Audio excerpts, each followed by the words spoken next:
The Caribbean sun blazed over the luxurious cruise liner Celestial Dawn, its decks gleaming with polished brass and teak, a floating palace of crystal chandeliers and endless buffets.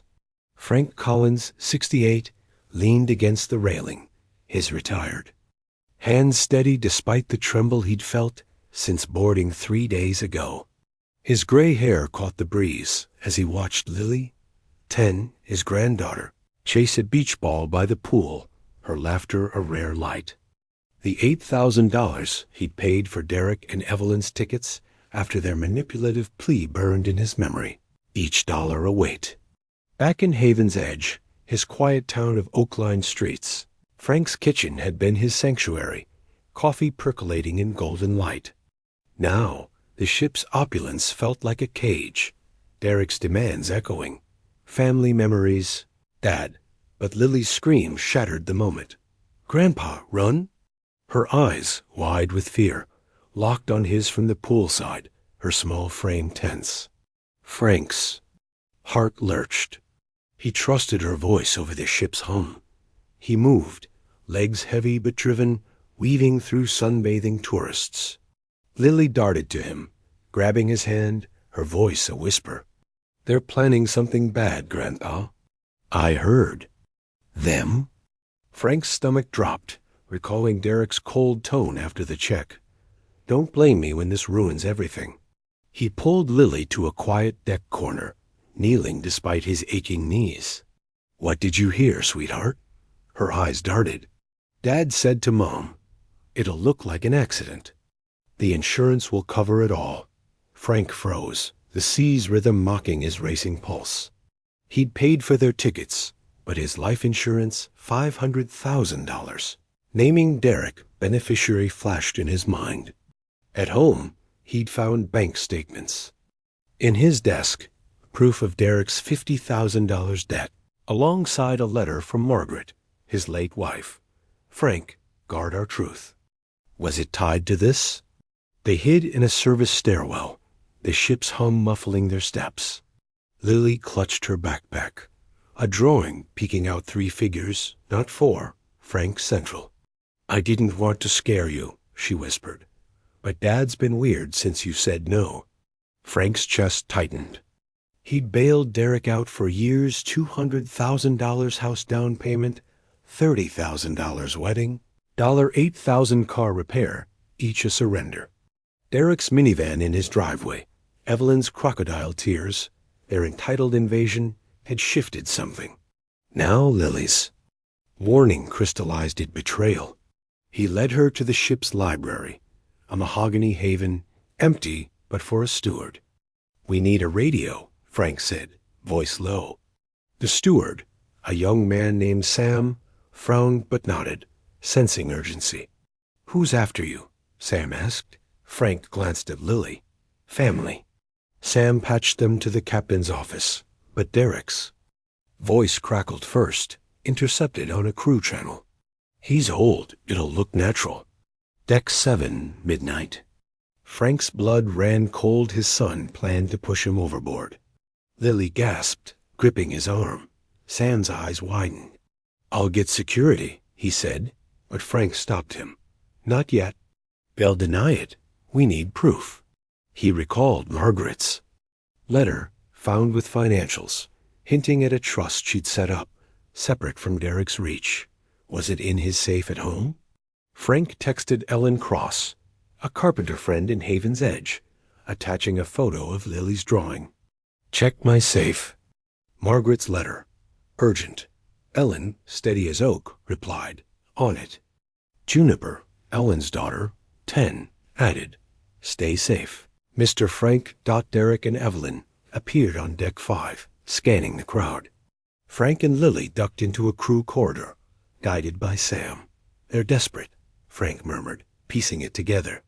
Derek's debts, Evelyn's designer purse, their threat to exclude Lily control, not love. Lily whispered, I heard Mom say, the policy's enough to start over. Frank's jaw clenched. His life was their escape plan. Sam led them to a lifeboat station, hidden by tarps. Stay here till I get the captain. he said. Frank nodded, but his phone buzzed. Ellen. Found letter. Margaret's trust. $100,000 for Lily, not Derek. He tried to access it last year. Frank's heart sank. Derek's betrayal ran deeper than money. He hugged Lily.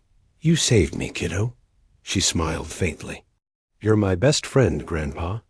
Night fell, the ship's lights glittering against the black sea. Frank and Lily waited, the lifeboat's canvas a shield. Sam returned with a security officer, Lila, an ex-lawyer with sharp eyes. We heard Derek on the radio, Lila said. They're searching Deck 7 now. We'll detain them, but we need your statement. Frank nodded, but a new fear hit Derek's desperation could turn on Lily. He gave Lila the insurance policy details, emailed from his phone. They're after this, he said. Lily's drawing, now creased, showed Frank holding her hand. We're enough, she said. Ellen texted. Trust Doc's safe. Derek's been forging your signature. Frank's resolve hardened. He'd protect Lily, no matter the cost. Security moved, but Derek's voice echoed nearby, frantic. He's not on 7. Check the lifeboats. Frank's pulse raced. He whispered to Lily, stay quiet. Lila signaled Sam, who radioed for backup. Frank gripped the key to his safe, a small anchor. Margaret's trust was Lily's future, not Derek's salvation. As footsteps neared, Frank prepared to fight not for himself, but for the girl who'd screamed to save him. The tarp rustled, and Derek's silhouette loomed, but Lila's voice cut through. Step back, Mr. Collins. The trap was set, but Frank's heart pounded.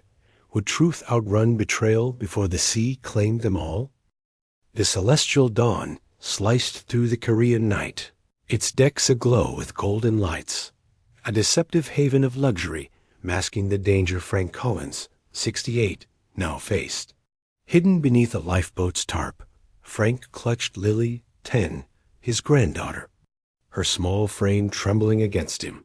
Her scream, Grandpa, run, still echoed, her warning of Derek and Evelyn's plot to stage his accidental death for a $500,000 insurance payout chilling his bones.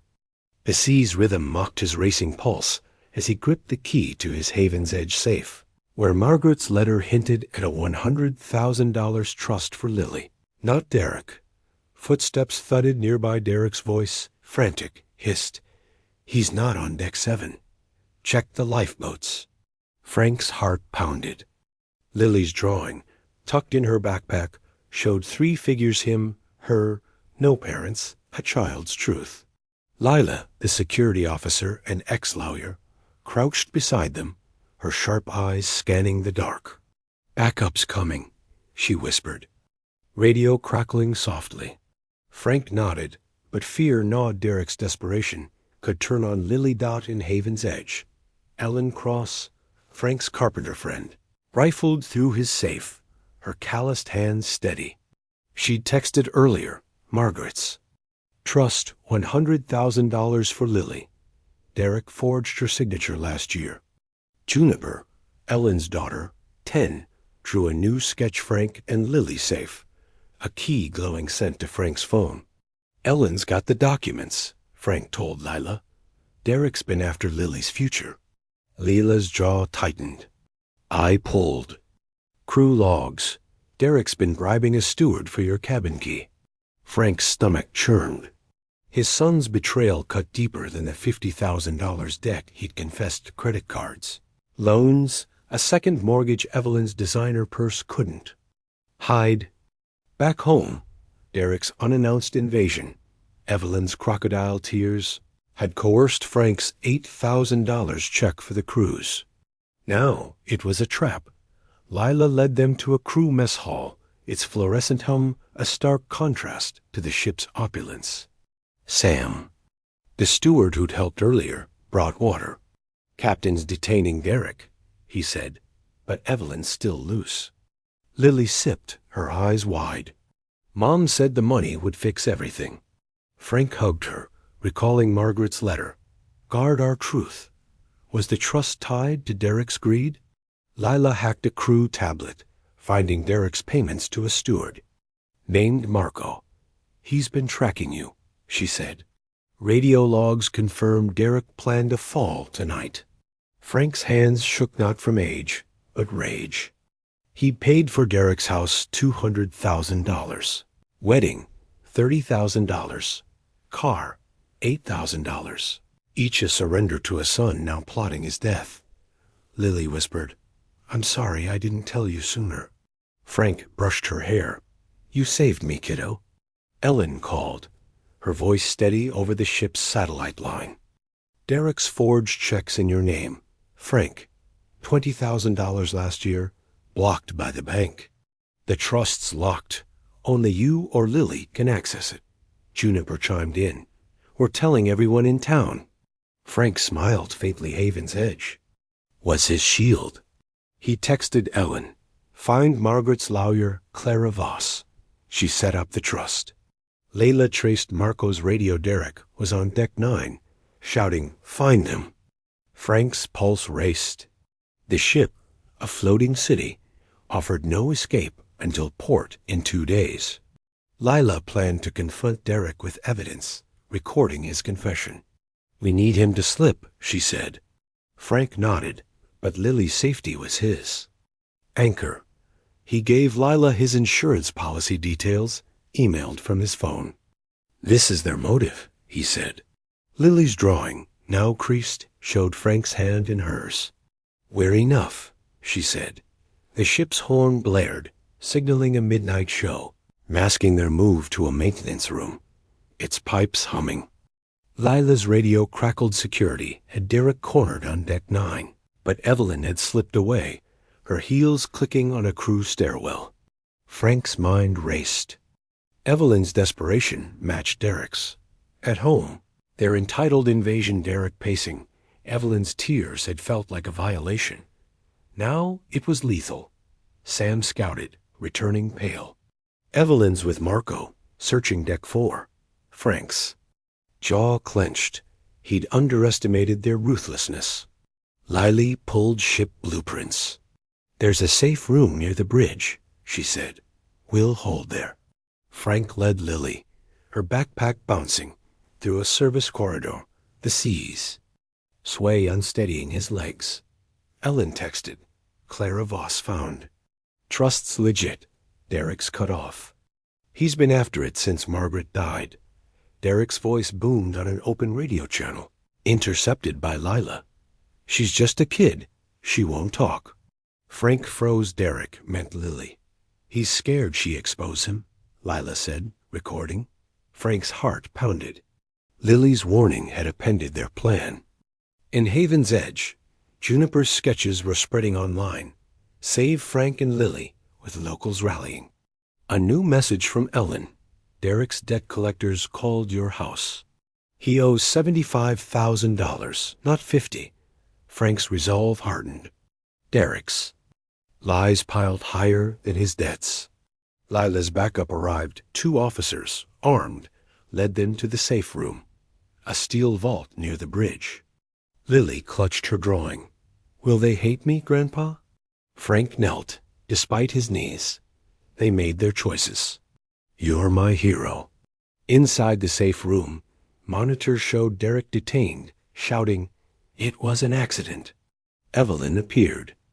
On deck 4, Marco beside her, her face frantic. Lila played the radio logs, Derek's voice clear.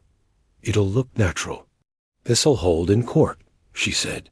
Frank emailed Clara Voss, attaching Margaret's letter. "Protect Lily's trust." Voss replied, "Derek's fraud documented. Trust safe." But a new radio crackle chilled him. Evelyn, to Marco. "Find the girl. She's the problem." Frank's blood ran cold. Lily wasn't just a witness, she was a target. He hugged her, whispering, "We're safe." Leela's eyes met his. "We end this tonight." The ship's engines thrummed, port 2 days away, but Frank's fight Lily's future. Margaret's truth was here, now, against a sea of betrayal. The celestial dawn glided through the Caribbean dawn, its golden lights fading against a rose-streaked sky. A floating palace, now a battlefield for Frank Collins, 68. In the steel-walled safe room near the bridge, Frank held Lily, 10, his granddaughter, her small hand clutching his. Her screamed grandpa, Run, had saved him from Derek and Evelyn's plot to stage his death for a $500,000 insurance payout. But Evelyn's radioed words find the girl. She's the problem chilled him. The key to his Haven's Edge safe were Margaret's $100,000. Trust for Lily lay was his anchor. Lila, the ex-Lawyer security officer, stood by the monitors, her sharp eyes tracking Derek, detained on Deck 9, and Evelyn, still loose with the bribed steward Marco. We've got their confession on tape. Lila said, playing Derek's voice. It'll look natural. Frank's heart pounded. Lily's drawing 3 figures, him and her. No parents rested in her backpack. A child's truth against betrayal. In Haven's Edge. Ellen Cross, Frank's carpenter friend, guarded Margaret's trust documents. Texting. Clara Voss confirmed Derek's forgeries. Trusts locked for Lily. Juniper, Ellen's daughter, 10, rallied the town online save Frank and Lily, her sketches of Frank holding Lily's hand viral. Frank's chest tightened. He'd bailed Derek out for years' $200,000 house, $30,000 wedding, $8,000 car, each a step toward this trap. Now Derek's $75,000 debt, not $50,000 as claimed, fueled a murder plot. Lila's radio crackled security had cornered Evelyn. On Deck 4, but Marco had slipped away. They're desperate, Lila said. Ports tomorrow. We hold until then. Frank nodded, but Lily whispered, Will they hurt me, Grandpa? He brushed her hair. Not while I'm here. Her courage, warning him, was his strength. Lila pulled ship logs, revealing Marco's payments from Derek $5,000 for Frank's cabin key, access to Deck 7's railing. We'll charge them with conspiracy, she said. Frank emailed Clara. Voss, Margaret's lawyer, attaching the insurance policy and Ellen's photos of Derek's forged checks. Protect Lily's trust. Voss replied, Derek's fraud spans 5 years. Trust safe, he's cut off. Frank's jaw clenched. Derek's entitled invasions, pacing his home, Evelyn's tears were a prelude to this. Lily's backpack held. Margaret's letter. Guard our truth. Frank realized it wasn't just the trust Margaret had known Derek's greed, setting up the trust secretly after Lily's birth. Ellen texted, Towns raised $10,000 for your legal fees.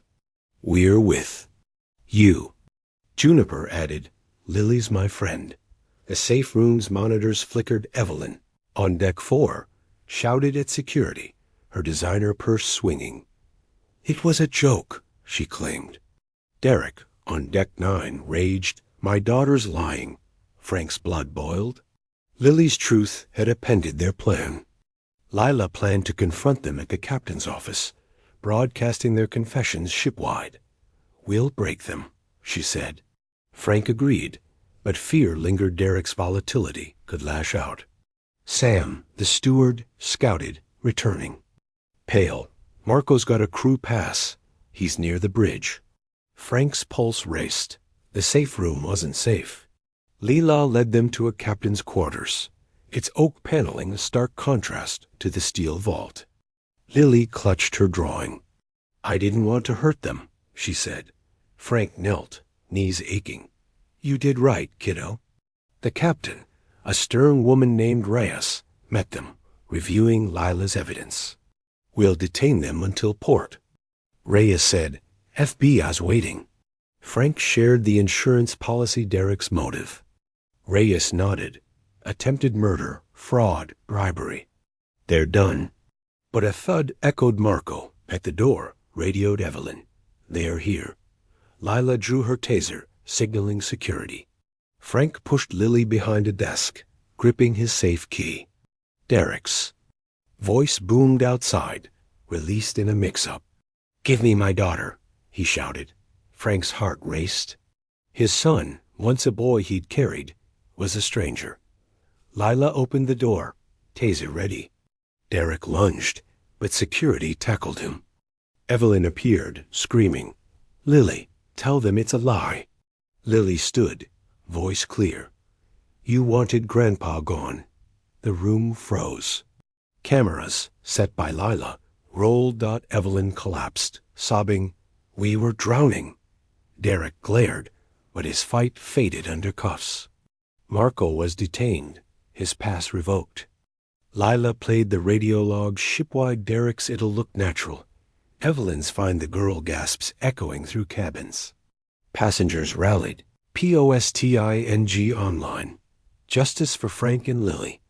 Haven's Edge's support surged. $20,000 raised. Ellen called. Voss filed charges against Derek. Trust yours and Lily's. Juniper sent a new drawing. Frank. Lily, a home under stars. Frank hugged Lily, her backpack safe. "We're going home," he said. "Ray has offered a private cabin. Until port." Frank emailed Voss, finalizing the trust's transfer to Lily's name. Untouchable by Derek. Port dawned. The Celestial Dawn docking in Miami. FBI agents boarding. Derek and Evelyn, cuffed, avoided Frank's gaze. Marco confessed, implicating Derek's bribes. Frank and Lily disembarked, met by Ellen and Juniper, flown in by town donations. Haven's Edge welcomed them, the square alive with 500 cheering locals. Frank stood, Lily beside him, voice steady. "This is our truth." He held Margaret's letter, reading, "Guard our truth." Lila submitted evidence to the FBI radio logs, forgeries, insurance details. Derek and Evelyn faced conspiracy and fraud charges. Their debts were their own. Frank hired Sam to manage Lily's trust programs, Juniper's art framing their office. Ellen built Lily a swing, her hands steady. "Your family," she told Frank. Lily gave Frank a new drawing, 2 figures, a home, stars above. He framed it beside Margaret's letter. Derek's call stopped. Evelyn's family disowned her. At a town reading, 1,000 attended, Lily sharing her story, Frank beside her. "We're enough," she said. Frank's heart, once heavy, lifted Lily's. Future, Margaret's legacy, Haven's Edge's love, unbreakable against any tide. Haven's Edge bloomed under a crisp winter sky, its oak-lined streets twinkling with holiday lights, a warm contrast to the city's cold corporate towers an hour away. Frank Collins, 68, sat in his modest home, the safe key to Margaret's $100,000 trust for Lily, 10, resting on his kitchen table. 6 months after escaping Derek and Evelyn's murderous plot on the Celestial Dawn, where Lily screamed, "Grandpa, run," saved him from a staged accident for his $500,000 insurance. Frank had rebuilt a life with her. Derek and Evelyn faced conspiracy charges, their $75,000 debt exposed. But a new threat emerged. Vincent Marne, a debt collector tied to Derek's creditors, who'd filed a claim against Lily's trust, alleging it was family assets to settle debts. A codicil in Margaret's trust, found by Ellen Cross, revealed her fear. Derek's greed will consume him. Protect Lily. Frank's hands, steady despite age, clutched Lily's latest drawing. 2 figures, a home, stars above, as he vowed to. Fight.